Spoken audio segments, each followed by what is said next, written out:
Hey folks, welcome back to the channel and an update video for Tarkov, today in Tarkov as you will. We've got some important news to cover to keep you guys up to date, as well as some general housekeeping. So let's get into it and not waste any time. So first up, you guys asked constantly about when this event ends and we didn't know. A bunch of content creators poke BSG on Twitter and we got an answer, which I'm surprised we never get this answer. This current quest line, that's the skier, peacekeeper fence kind of deal all together, it is going to go till May 26th, which is Sunday per the time, but hang on if you're in Australia. Until 5 p.m. Eastern Standard Time, or Eastern Daylight Time. Regardless, that's 2 p.m. on the Pacific Coast for those out in like LA, 9 p.m. GMT. And then if you're in Australia, Sydney time, it's going to be 7 a.m. on the 27th. Now, to get this completed, it depends on your skill level and how much effort you put into it. But I put the total time to get this task done somewhere between probably 12 and 16 hours. So do with that what you will if you're looking to get this done. Now, next up in this continued communication we're getting from Nikita, which is nice to have, it looks like they're going to be decreasing fog quite a bit. This is some comparison photos of what they're going to be doing to decrease the level of fog. Now, the back and forth doesn't work really well here. But here is after the fog is removed versus before. So there's still fog there. You can still see a little bit, but it's not as crazy. Now, I don't know if this is going to come and go from like a weather rotating standpoint where we're still gonna have foggy days, but this is on the clearer end.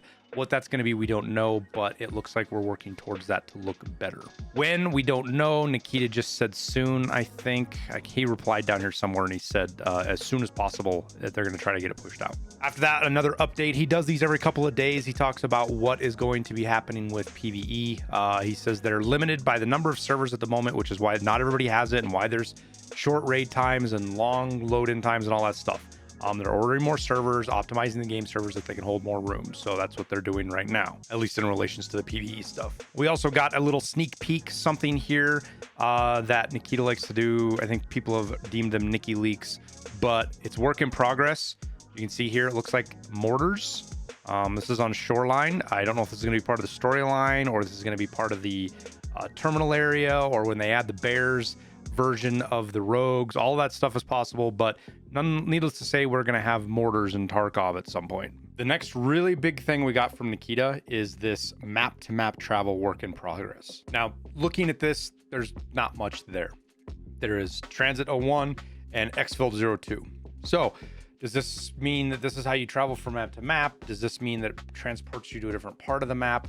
How do we do things like, does it start a new raid? Where do raid timers come into this? Obviously, there's a raid timer still because there's 4458. Do you just go into a matchmaking for another street to another map? Do you load into a raid that already exists? Are there going to be maps that this is the only way you can get to them, i.e. like labs? In other words, you can't just go from your stash to labs. You have to go to, we've talked about this for a long time, you have to go to factory or streets, and then from there you get into labs. Is this going to apply to, say, like Reserve or Lighthouse or any of these other maps? Are you only going to be able to extract from certain maps to your stash? All of this stuff is going to be pretty crazy. And how they figured out, I don't know, because this is kind of this world where we know we're not going to have open world. It's not all going to be one big connected map. We know that's not coming, but now we're going to have some kind of map to map travel. So that little weird in-between area, to be honest with you, this picture just creates more questions than it has answers. But with a Tarkov TV coming up soon, hopefully we'll hear a little bit more about it.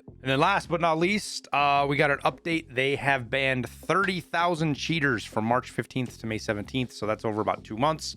That's pretty consistent. It's been pretty steady here with how many they say they've been banning. And that is the news. I will throw a link to these down in there so you can see them yourself, especially the spreadsheet if you want to go click on the spreadsheet, and you can go find names and stuff if you want in here, if you want to go that route. But we'll pretty much wrap her up there. As you can see over my shoulder here, this is the little reward. I guess I should have done a spoiler alert, but you've probably known by now. This is one of the rewards you get for doing the task. I also want to do a quick shout out for my music. It's my music. It's free to use. It supports the content. We're up to 180 songs now, give or take.